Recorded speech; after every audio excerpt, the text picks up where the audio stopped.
reminding ourselves as empaths or highly sensitives, like this is a thing, but I don't have to be so in that role all the time. Hey guys, welcome to our SoulFam Podcast where I interview space holders from all over the world. I'm your host, my name is Karolina, and I am the Connection Catalyst. I help spiritual entrepreneurs experience deeper connection with themselves, with others, and with the universe. Today on the show we have Nicole Burron, the psychic medium and the shadow guide. Welcome to the show, Nicole. How are you doing? I'm good. Thank you for having me. I am super excited to have you because we're going to touch upon the topics that I have not talked about yet on this podcast. And so that's really exciting for me. And I generally, I'm always mega excited to talk to psychic mediums because this is the world beyond our five senses. And this is just so exciting because every person that is a medium has experienced something completely different. And there is so much to experience in all these different dimensions of our reality. So it's really exciting for me. I'm super pumped to talk to you. And I would love to start with a little bit of your story. How did you become psychic medium? Were you born with these abilities? Was this something that you acquired? How did it start for you? Yeah, so I was born with it. I remember the first time I saw a spirit. First memory, I think I was around 5 or 6, and it was my grandmother. And I don't always see them as like human form, but I think because her and I's relationship was so close, it was just able to. I felt more safe and vulnerable in her space, so I was able to see more clearly, right? But growing up, I lived in a lot of like haunted houses. My mom, I believe, was a sensitive and just drawn to them naturally. And we were always drawn to paranormal and would go to cemeteries and graveyards. But I didn't know what it was, right? Like, I didn't know I'm a medium. I didn't really understand how to cultivate and put together all these pieces. It wasn't until I was pregnant with my son that it was just like floodgates opened up. And I was like, okay, I have to figure out how to refine this because, stuff is coming in, but it's like, what am I supposed to do with all these things I'm seeing and hearing and feeling? Like, I just didn't know what to do. I felt very overwhelmed. So I started taking it a lot more seriously about 5 years ago, like really fine tuning and knowing how to share it with others and how to be that bridge for others and translate all these things that I was experiencing. Because before it was just like, I was like stunned, like a deer in headlights. And I'm like, what is all of this? And then also, other people don't experience this all the time. Okay. That's quite funny, but well, it's actually really funny as well that another psychic medium that I spoke to on this podcast also said that her grandma was helping her to actually handle these abilities because she was like, oh, before my grandma died and I actually connected with her, it was so scary to me and I was all over the place with these abilities. But when my grandma was guiding me, then I was fine and I was able to actually take it in and to develop these abilities. So it's freaking sneaky grandmas. They know what they are doing when they die, then they are guiding us, showing us the way and so on. That's so funny because obviously women are witches, so the grandma is the wise woman, right? So obviously it can be our gateway to trust and to actually not be scared of these other dimensions of realities, I feel. And so yeah, although I would probably still freak out if my grandma or my granddad came, my granddad actually, because he's the one who passed away, if he just came to me like right now, I would see him or something, I probably would still freak out. But after some time I'll be like, yeah, okay, granddad, all right, I understand, you have a message for me or whatever. But it's so funny how we can relate to family members and then it kind of makes it less scary to us to open up to these other dimensions, which is great. I feel like peace and love to all these grandmas that have died and guided people to their psychic abilities. That's so amazing. So when you started actually I don't know, managing it somehow, handling it, what did you do? Did you get some support from someone? Did you just practice with yourself? Did you meditate? How did you learn how to use these abilities? Yeah. So first I started, and actually it was a couple years before I got pregnant. My husband gifted me a tarot deck. I had one when I was younger, but I didn't really play around with it. Like my more like, I guess, like metaphysical stuff was more not so much through like cards when I was younger. It was really like my mom was really into astrology and stuff. But um, that was my first deck, and I started getting way more into like crystals and breath work. I started really getting into breath work and working with a mentor that way. And we would do journeying sessions through breath work. And then once I was pregnant, when it was like just really intense, I started following like every psychic medium I could get my hands on, learning their story, learning their experiences, reading their books, getting their all. I feel like most of them have card decks. So I would get all their oracle decks and all these different things. And I was just trying to, part of my journey, mm, I was trying to mimic them. I was trying to have the same experiences and do it the way they were doing it, which I realized isn't the way to do it because it's not being authentic to your way. Every psychic medium is different in how they translate spirit and stuff, right? So I kind of like, I think worked against myself a little bit. I'm like, so this is how you're a psychic medium. You do this, or this is how you do it. And then I was like, oh, no, no, no, that's not really it. So I love knowledge. I consume knowledge. Like I'm always reading books, I'm always researching. So I did that. I just really fed my curiosity. And then I did some mentorships, but not specifically with psychic mediums. I did a mentorship with an angel reader, and I did a mentorship with like a shamanic practitioner, but he's really into earth magic and stuff. So they weren't necessarily teaching me psychic mediumship, but I found it to be really helpful because I didn't get rigid and like trying to emulate exactly what they were doing, right? Like I just learned from their experiences and they supported me in these other ways, which I felt was like this beautiful co-creation because like having the angel reader there to just teach me how she connects with angels, I was like, okay, well, I know I don't connect with angels. Like that's a frequency. To me, it's like I call it a frequency. It's like I don't understand it. It's like dolphin noises. Like I don't know what to say. Like I'll like hear these pitches. I'm like, oh, that's them. I know that's them, but like I just don't translate that area. But like hearing her stories really kind of helped me honor my own way of doing it. So I really enjoy one-on-one mentorships. And then I took a couple just mediumship workshops. There was like a Facebook group where you would practice on people. And then I started practicing on friends and family, it, and then it just happened. And then I started just testing out with like people being like, I think I'm going to start doing readings. And then it just escalated from there. That's amazing. I love that. So you learned from all these different sources and then you found your own way of doing it. That's the best way, I guess, to get inspired, get all these sparks of inspiration from different people, get their energy codes, get their way of speaking about it, and then just find your own path. So that's beautiful. That's amazing. And do you feel like everyone can awaken their psychic abilities? And if so, how? Oh yes, everyone's psychic. Like I believe and I know sometimes like, you know, it's like I don't think that's true, but I actually just taught a workshop like last week and we kind of built it up and like I love seeing people when they honor that and they tap into that energy and the other senses, right? Because even then they're like, what? And it's like, yeah, like we're all capable of doing this, but we all have different ways of doing it. And I think that is the most important is learning how to honor your own way of doing it and also to trust yourself. Like the biggest thing for me when I work with people is working through trust wounds of trusting themselves of what they're receiving and trusting the information that they're receiving it, how they're receiving it.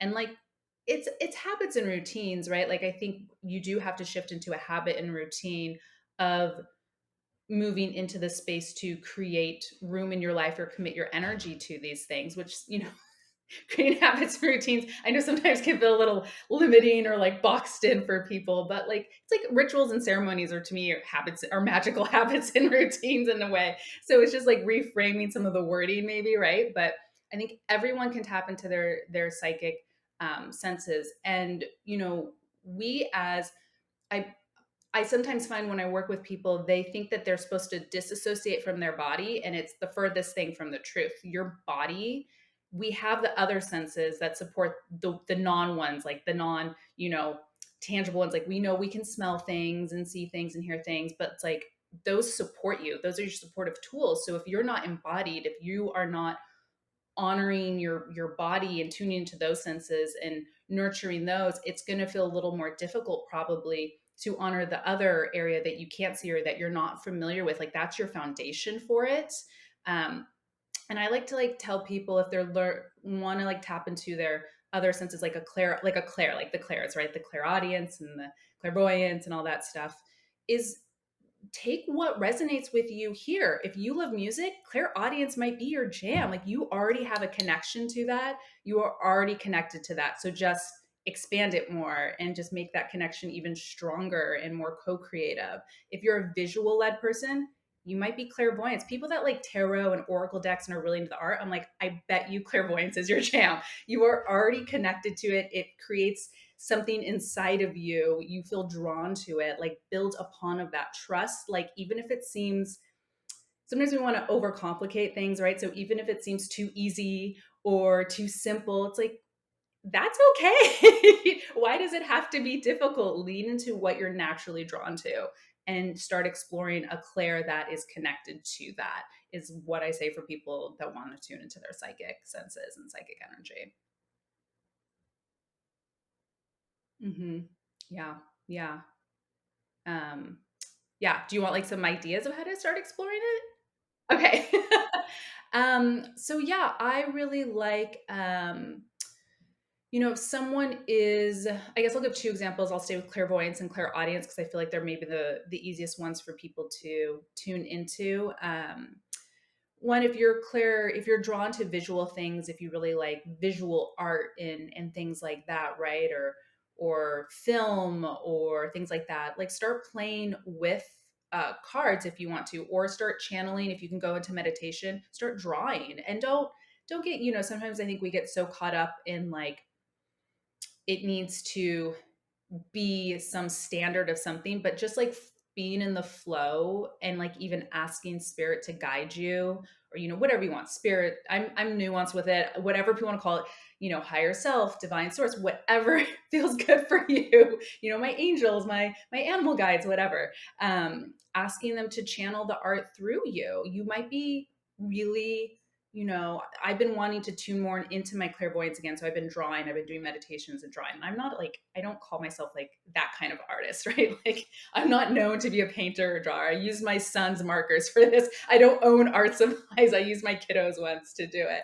And so it's like, start doing that. Like see if you can channel through it. If you love music, ask to intuitively like have a song come on for you on your playlist, or get an instrument and just see what spirit wants to connect with you or channel through you, to get a message maybe that you need to know about something, or if you want to know about um, energy that maybe you can't see right away or whatever it is. Like use these tools we have in this plane to support you. Like I think it's one of the biggest gifts that we sometimes forget. But if we look at the history of people and culture, there was always music, there was always dancing, there was always art. Like we were always doing this, we've been doing this forever.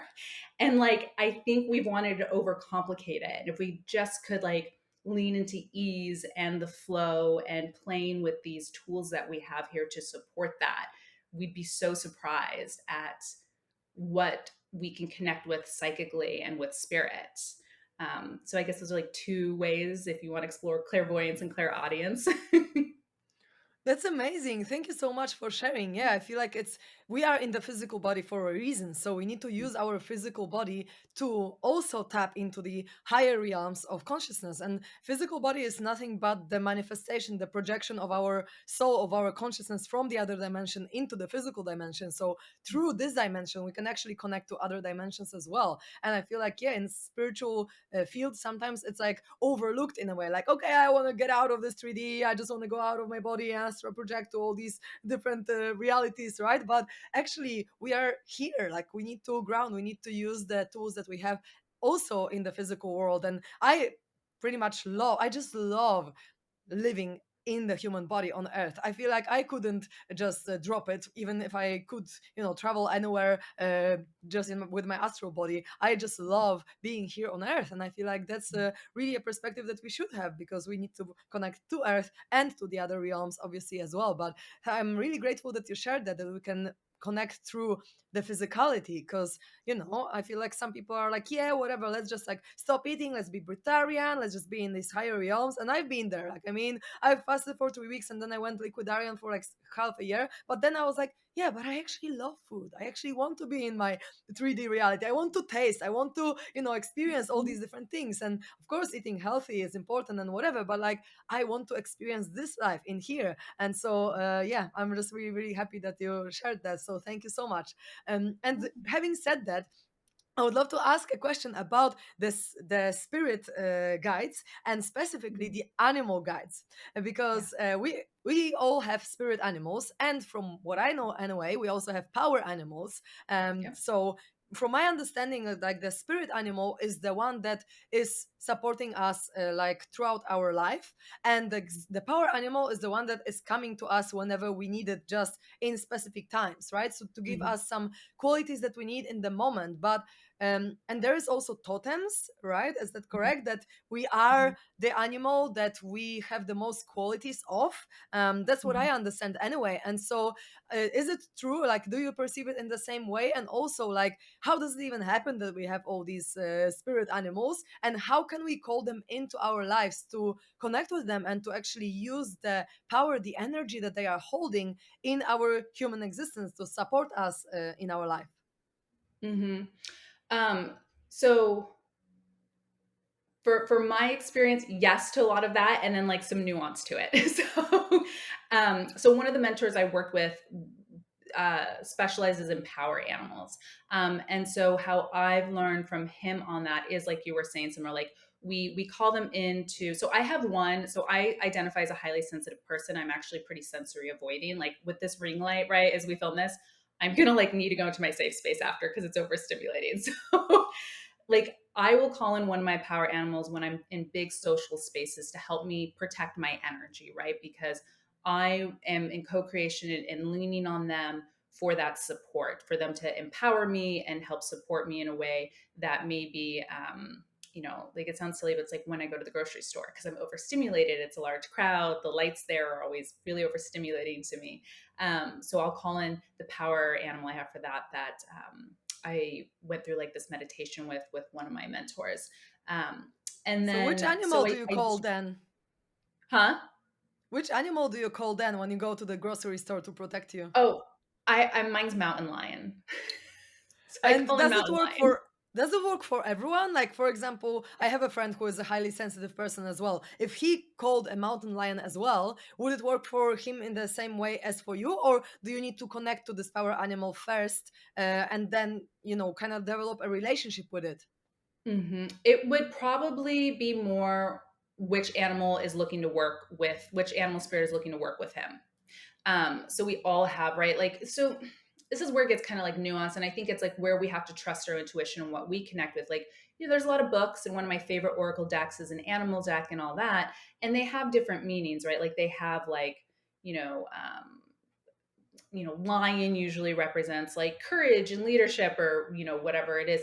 But you can have your own relationship with lion. And if you look at different cultures, there's different beliefs around these animals. So whenever I approach it, it's kind of like, which one do you feel drawn to and why? And maybe there's that connection there, but also being open to like, it doesn't always necessarily have to make sense to everyone else.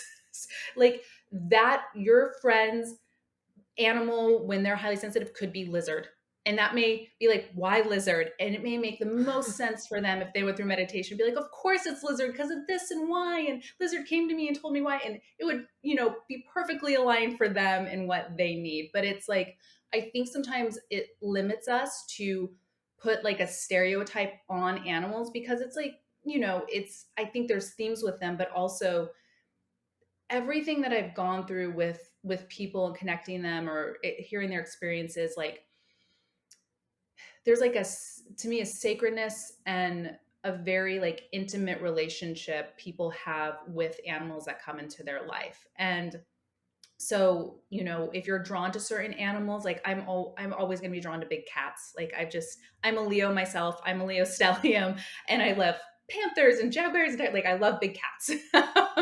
And so I will always, feel a connection to big cats. And I love crows and ravens, and I love like the shadowy animals like spider and snake. I have a pet snake. Like I like the shadowy animals. Like I'm not always like, you know, the one I'm giving the guidance for this week for me is ladybug, but like I'm not always like ladybugs or like butterflies.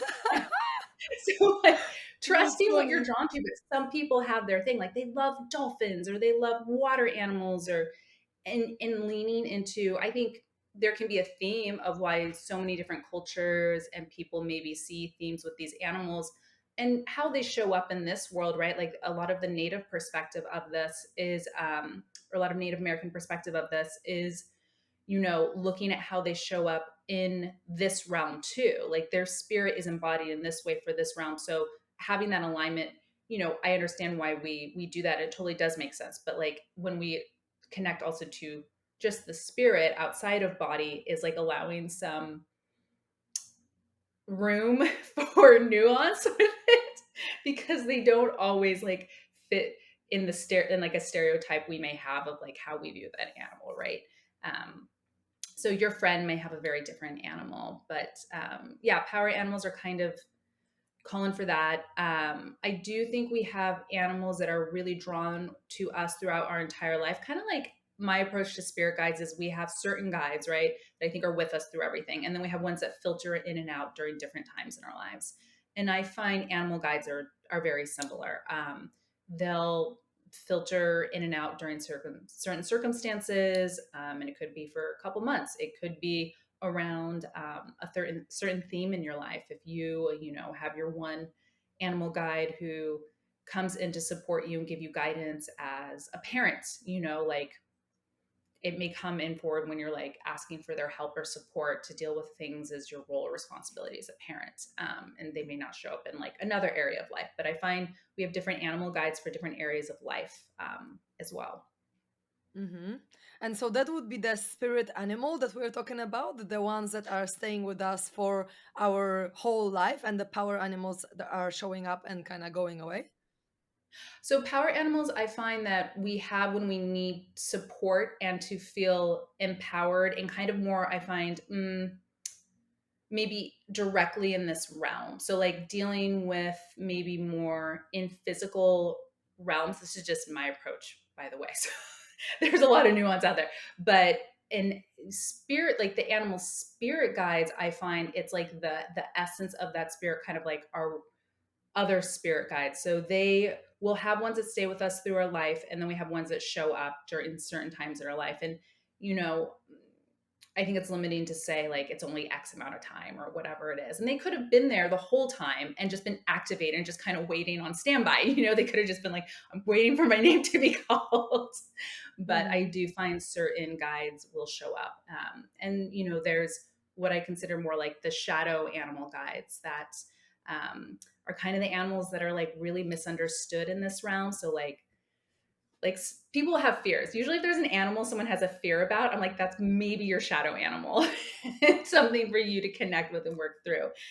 But it is, those guides that maybe feel a little more, you don't necessarily want to curl up with them, and you don't maybe always want to go into like, if you have a fear of sharks, like I don't know very many people, if you have a fear of sharks, it's like, yeah, let me go into meditation and get some guidance from my shark guide. Like that sounds not fun at all, right? While there's maybe more willingness to be like, and now I want you to connect with, elephant. Like, oh, that sounds lovely. But if I was like, and now I want you to connect with tarantula, it's like, hold up, I don't know if I want to Okay. connect with tarantula. I don't want to connect with tarantula for sure. I had arachnophobia in the past. Fortunately, the work that I can do on myself got me out of arachnophobia, but I would totally not want to connect with tarantula. But does it mean that my shadow is a spider in a way? Like the qualities of the spider I am kind of like suppressing or disowning or rejecting within myself?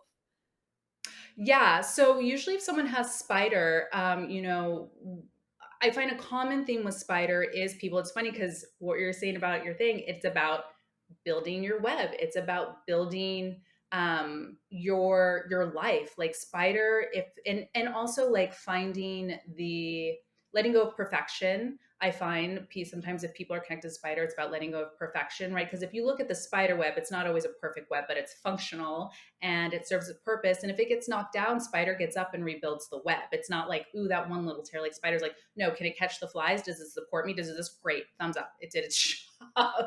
But it is about like I find a lot of people connected to spider. I'm like, I always get curious of like people that are connected to social aspects from the like World Wide Web and looking to connect through technology, because I just think it's really interesting that World Wide Web and spider web, and I find there's some connection. A lot of people have spider, and it's comes up for a lot of folks.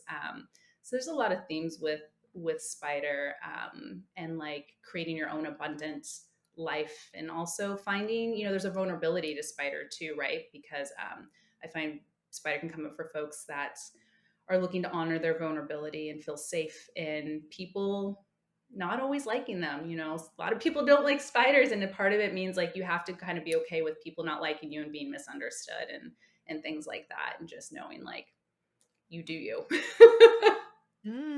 That's amazing. I have actually never looked at it in this way, that what you're scared of as an animal, this could be your shadow and this could be something that you need to focus on. And honestly, for me, I feel like it stems from my mom always being scared of spiders, and me watching this movie Arachnophobia like when I was young. So I think for me, it just stems from her. But it's interesting because my mom has a personality type of giver wing perfectionist. So it makes total sense of what you're saying, that, this kind of perfectionist controlling vibes. It's like, okay, your spider web is not gonna be perfect. So it actually is amazing what you're saying, because it makes perfect sense in relation to how I feel like I acquired this. So thank you so much for sharing that. And what about the totem? So I don't dive so much in like totem stuff, just because like just for me, there's a lot around. From my native ancestry, we don't really work a lot with totems, so I just don't really like dive into it a whole lot.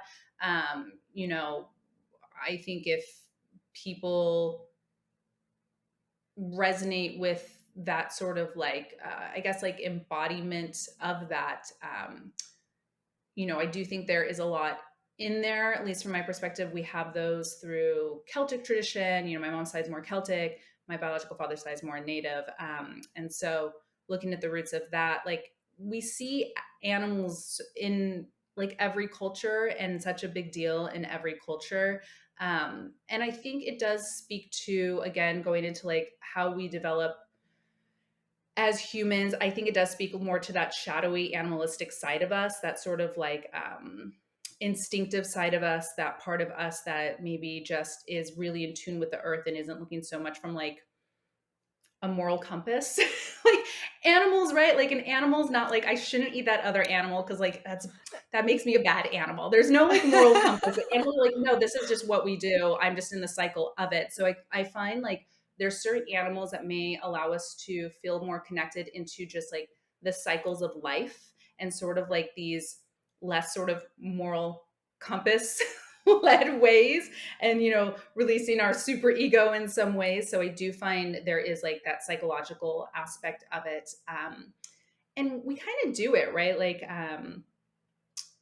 sometimes we meet people. I don't know if you've ever done this, like sometimes, and I don't know if it's just because I love animal guides, I'll be like, wow, this person kind of gives me this animal vibe. Like I just can kind of like feel this sort of like animal energy from them. So I do think we radiate that from ourselves.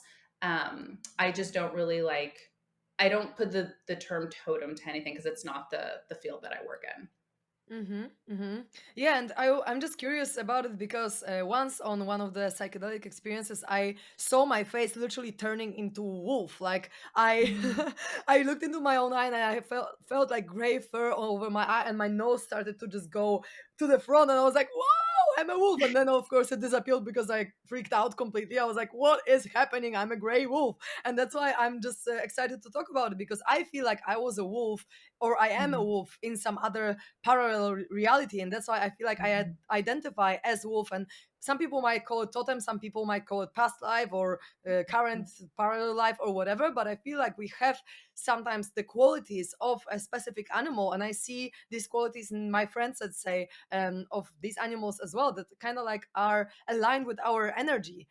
So they are representing us in a way, in the spiritual sense. I don't know, this is how I perceive it anyway, and I saw it, because I'm a visual person. So I saw myself changing, and then I got like two other visions on two other experiences where I was a wolf and I was playing with my friend who was on the experience with me, and we were wolves, and we're just kind of like going around the forest and whatever. So I know that wolf is me. I'm a she wolf for sure. And I'm really feeling it. I'm really feeling these qualities. I like to have my pack. I like to be a lone wolf sometimes. I'm kind of like an alpha. I like to lead and so on. So yeah, I'm certainly feeling that. That's why I'm curious to talk about this stuff. But yeah, I feel like everyone has their own definitions of how to call it, but I feel like we need to find something that resonates with us and how we want to perceive it. But certainly there are animals in the spiritual form, let's say, that can support us, and we can always call them in and use their qualities for our own benefits. So yeah, that's the most important, to know that we have support in the animal kingdom, and we can use it for ourselves. So yeah, that's really beautiful. And so I have one more question to you, or maybe even more than one, because you said that you're highly sensitive, and this has been the theme that I've been recently exploring with one of my best friends, who is a highly, highly sensitive person. As you said, like in the past, going to the grocery store was too much for him, like way too much. I mean, of course, not in the very, like, I don't know, maybe 7 years ago or before our, let's say, spiritual awakening, he wasn't as sensitive because he was eating, meat and eating heavy, eating a lot, and just not being conscious at all. But since we were on our spiritual evolution path, he got even more sensitive and even more. And I keep meeting all these beautiful, sensitive people around me, because like usually they are the opposite of me. Usually they are introverted, withdrawn, and kind of like quiet. And I'm usually bang, bang, bang, extroverted. And we always like attract each other to just bring out some qualities, the opposite qualities in each other, I feel, and balance each other out. And so I have many friends that are highly sensitive. So I'm really curious to know your perspective on it and how you are coping with this high sensitivity. Because what I found through conversations with people, especially with my best friend, is that, or like, I'm really curious what you think about it, that highly sensitive people, usually they have learned in childhood somehow that being sensitive is like a protection mechanism in a way. And for example, if you have a parent that, let's say, drinks alcohol, and then one day the parent loves you, and then the second day, let's say, your dad shouts at you because he got drunk, and then you feel unsafe. And so because you don't know how the parent is going to react, you need to attune yourself to this person, and then become more sensitive to your environment, because you're kind of like alert when it comes to danger, like, is it dangerous today or not? That's what I at least found through talking to people about this. And then we kind of like explored this topic of, okay, so if I don't feel that there is danger, I don't have to be so sensitive to everything. But then of course you need to do some inner work to reprogram yourself to feel like, okay, it's all safe. Because what I found with my best friend, it's like, if he talks to his girlfriend, or if he talks to me, knowing that we are safe, knowing that we are quite high vibe, that there is not much negativity in us, or we're not going to vibe with some like low energy that is going to affect him, he felt like he doesn't have to attune, and he's not as sensitive in these times, right, when he, for example, speaks to us. But then other people, for example, is kind of like, okay, it's kind of like, alert, alert, there's danger, maybe I need to attune to everyone. So did you find that this is the mechanism that is going on? And if so, is it like possible to reprogram it? So, so I approach this in three ways. So, what you're talking about, I don't consider a highly sensitive person. To me, that's a conditioned empath. It's someone that has to tune to someone else's emotions and energy to feel safe or not safe. So, but I find a lot of highly sensitives are also conditioned empaths. To me, a born empath is different than a conditioned empath. I was a conditioned empath. My mom was an addict. She was also, grew up in an abusive household. She just had a lot of trauma she never dealt with. And so I was very conditioned to, is it safe, is it not safe, do I have to, being a fixer, just looking at looking at like the non-obvious cues to be like, is this person in a healthy state or not healthy state? Is someone going to get hurt? Am I going to get hurt? Or they're going to get hurt? Like, to me, that's a conditioned empath. um, Highly sensitives, the way I approach highly sensitives is, highly sensitives are really sensitive to energy as a whole. So conditioned empaths are, I feel like, are more sensitive, right, to people. A conditioned empath doesn't always necessarily walk into an empty building and is like, well, like, I'll sometimes walk into a building even if there's not a lot of people, and it's just like, everything to me has a tone and everything is so loud. So I really like staying at home. I'm an introvert in that way because I'm familiar with the tones of my household for the most part, right? um, So to me, it feels a lot more familiar. And so part of it is that conditioned empath where it does feel safer, but also like I know the tones and the imprints of energy in those spaces pretty much. I'm familiar with them. So like I can kind of navigate that space more. And like I can be in control of lights and sounds and textures and things. While, you know, what I consider a highly sensitive person, they're more sensory avoiding. So like we don't like as much as I love the idea of going to Burning Man or a rave, I know it would not be good for me. I would need to like take 2 weeks off just like decompressing from all of those stimulants. So like I'm sensitive to like I have a very sensitive smell, very sensitive hearing, like my ears, and I've been tested for this. I'm always seeing flashes of light. I've been tested for doctors with all this, and there's nothing wrong with me, right? And so I'm really sensitive to like everything. So when I walk into a space and I find a lot of and this can go empaths too. This is where it's like, it's kind of nuanced and it's kind of like, all right, let's see the realms. But like it's really important for me to take time to digest a new space. And it's not just the people, it's, you know, the building, the this. Like if I go in an antique store, I usually get really sick because a lot of those things haven't been cleansed. They've been sitting there, they've been neglected.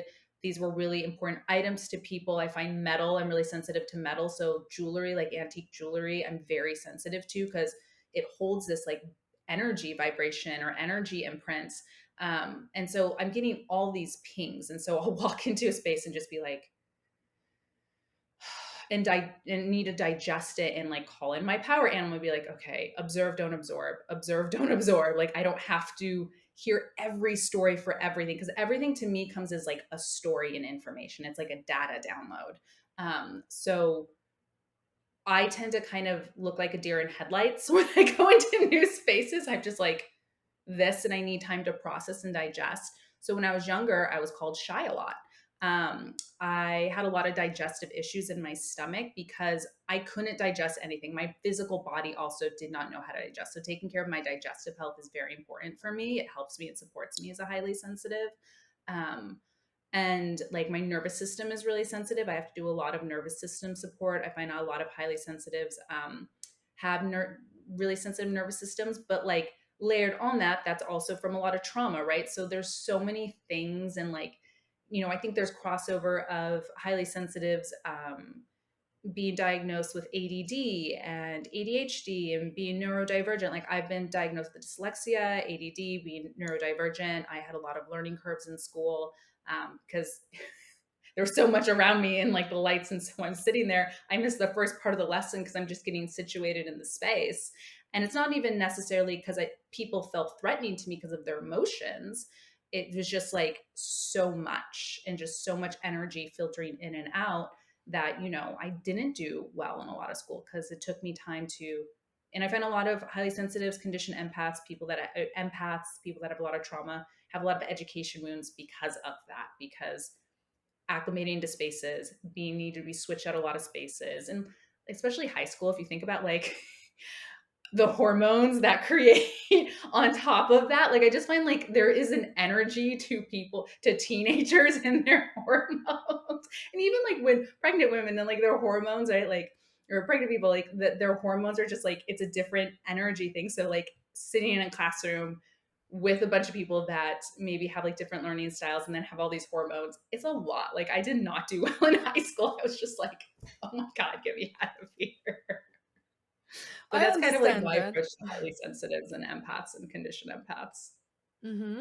And so, yeah, I feel like it's usually interconnected because if you're a conditioned empath, you are quite sensitive, right? Whether you are born like this with some psychic abilities or whether it's like acquired. So, how do you deal with that? Because sometimes we speak with my best friend and he's like, I don't believe that I'm meant to just feel all the people's shit until the end of my days, you know? Like, I want to kind of like not feel because usually like okay you can feel all these positives but usually people who are more sensitive, whether empaths or highly sensitive people, they feel also other people's, I don't know, grief, sadness, anger, whatever there is suppressed in the and just sitting in energy field, they can feel it. And of course, it could be useful if you want to be a healer and make it like shamanic to take this emotion, make it release it through you and so on. But it could be quite tiring for people, and I found that really I mean, for my best friend, it was quite, still is sometimes quite tiring to, for example, be around like a few new people and then feeling like he has to shed all these layers of emotions for days after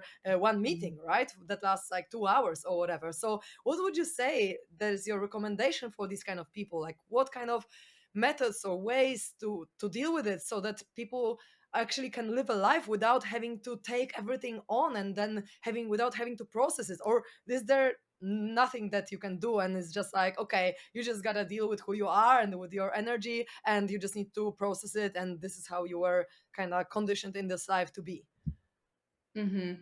Um, so a couple of like energy hygiene, I think is really important, but like I feel like there's a lot on Pinterest. Like there's just great things of like, okay, imagine a bubble around you, and yeah, you could get your power animal. But I guess for me personally, what's helped me the most is a highly sensitive and conditioned empath. Because like to me, a born empath, and like people can be all three. It really is for whatever people want to identify as. But born empaths, they feel that emotion, and it just like does like they didn't even talk to the person, right? Like they just are sitting there, like maybe next to the person grocery store, and all of a sudden they just like are overwhelmed by this feeling. They're like, where did that come from? And so when we go through, there's a couple of things that really help for me. One is doing the shadow work and subconscious work about realizing I'm not responsible for other people's feelings. Like unless I'm like actively, we all have our own emotional responses to things. If someone's just like, I'm feeling all these things, as being like, okay, did I purposely try to provoke this person to feel this way? And even then, like that's some ego stuff, because like our super ego wants to be responsible for all those good feelings, and then doesn't want to be responsible for the bad feelings. But at the end of the day, as humans, us having authority and being like, oh, I'm having this feeling, and knowing that we're responsible to process and digest those things, which is very unpopular topic. But one is like, what is reminding myself I'm not responsible for this. What part of me is attached to that narrative of feeling responsible? And usually that's my wounded inner child because of my mother. So like reminding myself of that, because I have to create that new narrative around it. Supporting my actual digestive system has been really, really powerful for me, because I used to really hold it in my body. I also disassociated from my body a lot when I was younger. So like that's my my easy, it is very easy for me to leave my body. It is more challenging for me to stay in this body. So like having those grounding tools, knowing how to ground myself, working with my root chakra. Like if we look at the popularity of the chakra system, right? Which I love it, but I feel like there's this really big obsession of these chakras, and not so much the lower ones, which are so important and valuable in the foundation of these things. Like I know they're not the most whimsical, but like the root chakra, working with that is so just powerful and amazing, and starting there. And yeah, it's the more muddy, like you have to go through your fears, and you have to go through the roots of your experiences so far in this human experience, and maybe even past stuff, like past lives, if you're interested in that. But working with my physical body digestive system, processing it, like it will take me sometimes more time to process these things, but also having patience. Like I don't want to sit here and say like, oh, we can completely get rid of this, because I just don't work in absolutes like that, because I think it's limiting. And I think it's not true. But like I think when we work with our body, not being attached to other people's emotions, not being attached to being the fixer, not being attached, and even calling myself a shadow guide and a psychic medium, understanding our ego attachment, spiritual ego attachment to those labels. I don't always have to show up that way. And I think like reminding ourselves as empaths or highly sensitives, like this is a thing, but I don't have to be so in that role all the time. Like even if I step into a space and I'm hearing a bunch of stuff, like just being like, okay, no, like I'm just not going to. There's the invitation, and I'm saying no, I'm declining it. I'm going to protect my energy. I have that right. That is like me taking my authority and being authoritative of myself and my energy. Um, and there's some of that moral compass too, right? Like I don't know if you're into astrology, but like I have a stellium in the house of service. Like, so I, I am a big of like being of service to others, but at some point that becomes an unhealthy self-sacrifice. And I find highly sensitives and empaths can be there too. There's like this almost, there's an unhealthy extreme of self-sacrificing. And so our moral compass or super ego might whisper in our ear, like, you're a bad person if you don't feel all these emotions and process everyone's stuff for them. It's like, that's a really unhealthy task for us to put on ourselves as individuals. Like, no one's going to thrive that way. So like there's a lot, I think, around narrative shifts and subconscious, and then working with our physical body, that I think empaths and highly sensitives can lean into to support them and find the flow of what works for them. Amazing. Thank you so much for sharing all that. This is really great.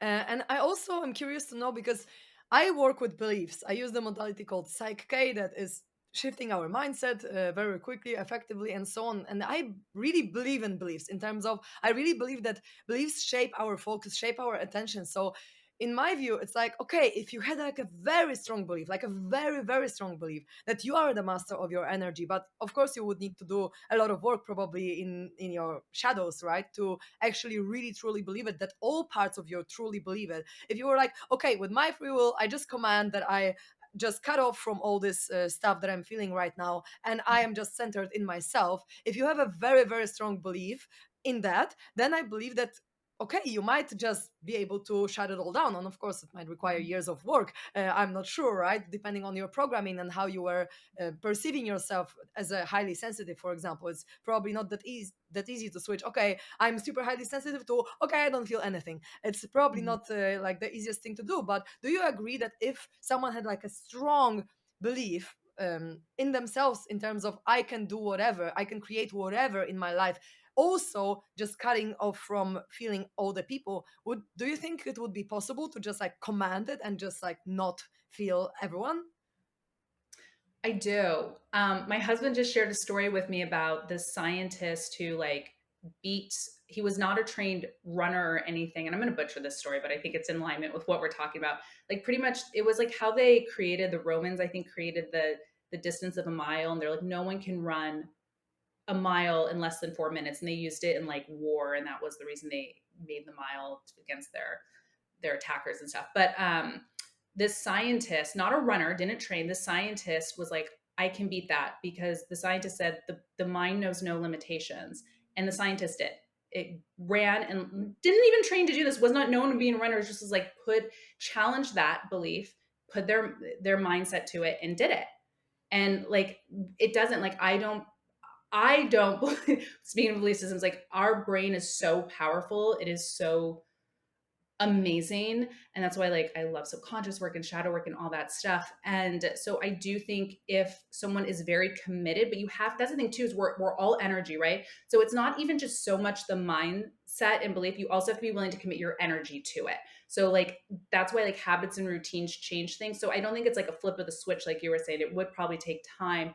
And like that's kind of the crapshoot, I think, of where we are and where we've been disillusioned as society, is we love instant and fast, and we want quick, and we don't want to have to do those things. And I'm for it. Like I love that my dishwasher, I don't have to wash my dishes. Like I love those sort of things. But like it does take, if we think about how long it took for the programming to happen and how deep those roots are, we have to extend patience and compassion to ourselves to deprogram and commit our energy and have those habits and routines, or whatever you want to call it, towards that belief system to support it and really fertilize. You can't just put a seed there and be like, oh, it's done. Like if you want it to take roots, the power of things taking roots. So if you want it to take roots, it takes time. It takes time to cultivate that belief, or that garden of belief. So I mean, I'm sure people, I tuned out my stuff for a while when I was deep in trauma, and then came back to it. Like I never got to the point where I didn't look like a deer in headlights in new spaces. But, in my 20s, I drank a lot. I went out to bars. Like I did all those I felt like crap, but I still was able to go out into the world a lot more. But I was very disconnected from myself too, right? Like I was very disconnected. And so it really is, I think it is possible, but I think we also have to be willing to tap into our divine feminine to nurture that. And I think we're so disconnected from like the importance of long-term nurturing and nourishment from a nutrient dense perspective like that. Like we just want quick and we lack patience Hmm. in a lot of ways. Can't Yeah. Amazon Prime that. We cannot Amazon Prime those things. Yeah, I think patience is the lesson for the whole humanity, honestly, and for me included. That's pretty cool. Thank you so much. And I have one last question about the sensitivity stuff, because I'm super curious about your perspective. Because you're not only sensitive, but you're also a medium. Like you're, yeah, you know a lot of stuff. And so I was wondering because some of these people that I am friends with that are very sensitive and are feeling other people's negative things are, I'm not sure if you're familiar with Enneagram typology of personality. So they are usually fours, like artists or wing artists. And artists in Enneagram are the people that are quite melancholic. They are all these people that write all these sad songs or poems about the suffering of the world and so on, right? So they want to experience the depth of all the emotions, which means that they are happy to experience also the negative emotions and the darkness. So I was wondering if you're a sensitive person or an empath, whether conditions or not, if you feel all the people's negative stuff, then isn't it that you have conditioning that, okay, I want to feel all this negative stuff, and you also look at people through this negative lens? Because as well you could have like a very positive lens, like you could look at the person and feel their joy and feel their love and feel their essence, feel their soul, rather than feeling their, I don't know, sadness or grief or anger inside of them. So do you feel like it's about also the filter of how we project our idea on people, or in rather these sensitive or empaths, if they are projecting the idea of like, oh, the world is full of suffering, so that's why they also take in and feel the suffering, because also maybe they have suffering inside that resonates with, and that's why they are so sensitive to it? Or do you feel like it's not like that? So that's interesting, the Enneagram 4. So the way I've done an Enneagram is you test your mind, your body, your physical, and then your heart. So in a heart space, I'm a 4, but in my brain and my body, I'm an 8 in both. So I'm the protector challenger in my body and brain, and then in my heart space, I'm the 4. So it's interesting that you said 4s are normally. I'm like, that's interesting.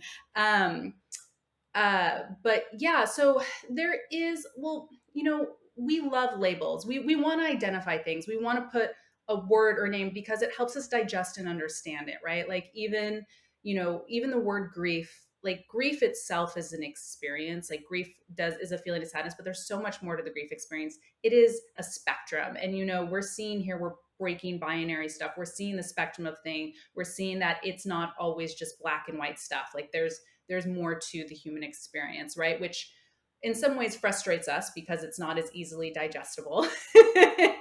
And in other ways is exciting. For me, it's exciting. And some people are like, no, I really want just like to have my little compartmentalized things of it because it's easier to go through life in that way.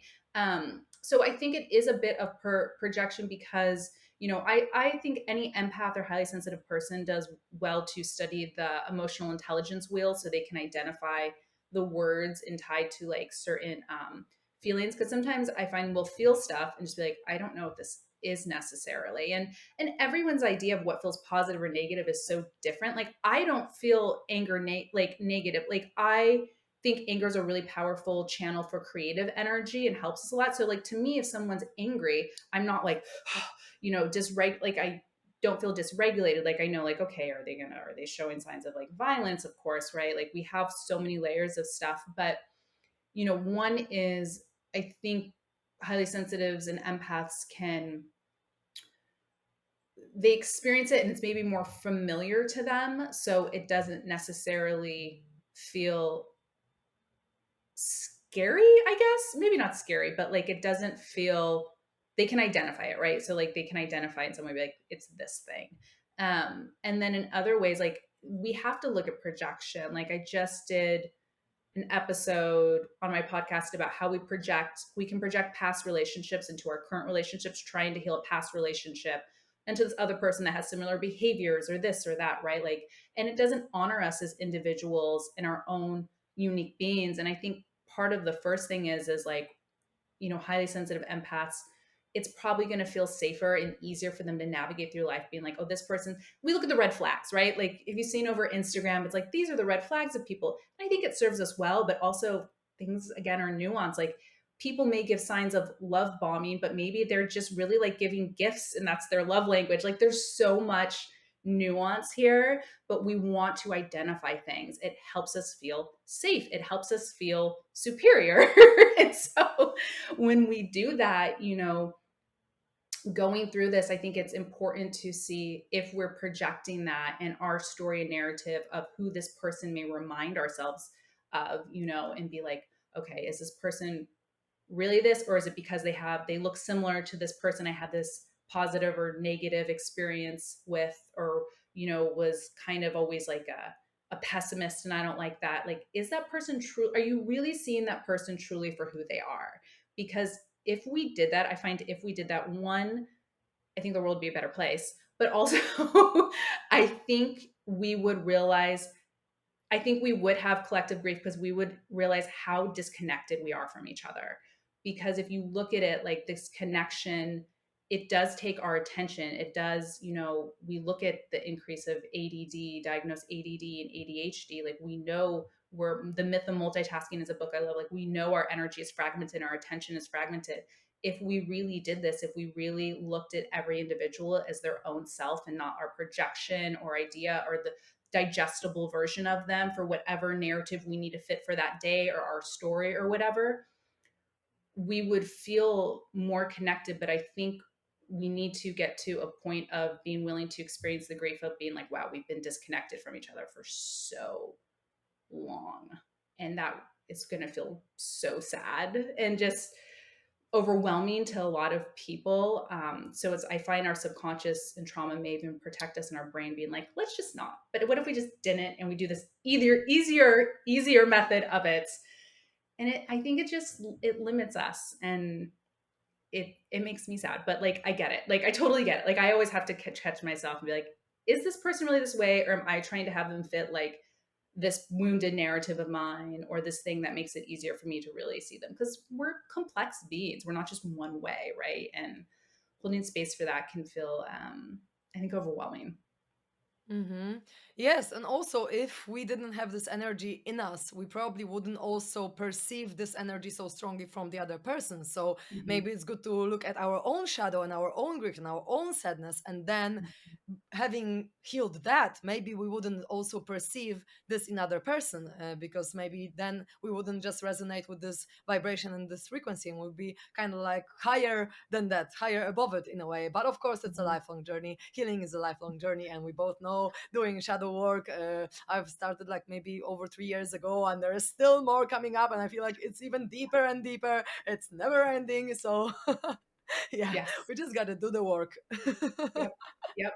Yep. Yeah. It is a journey and it is our brain protects us. It's only going to let us see so much. Otherwise, I think we would all short circuit and, Mhm. and go into a very dark place. And it is, we have to also give ourselves breaks from the work. Otherwise, we can get consumed by it too. So it is a Absolutely. journey and it's the ebb and flow. And we're seasonal. It's just like the seasons, like, darkness and winter.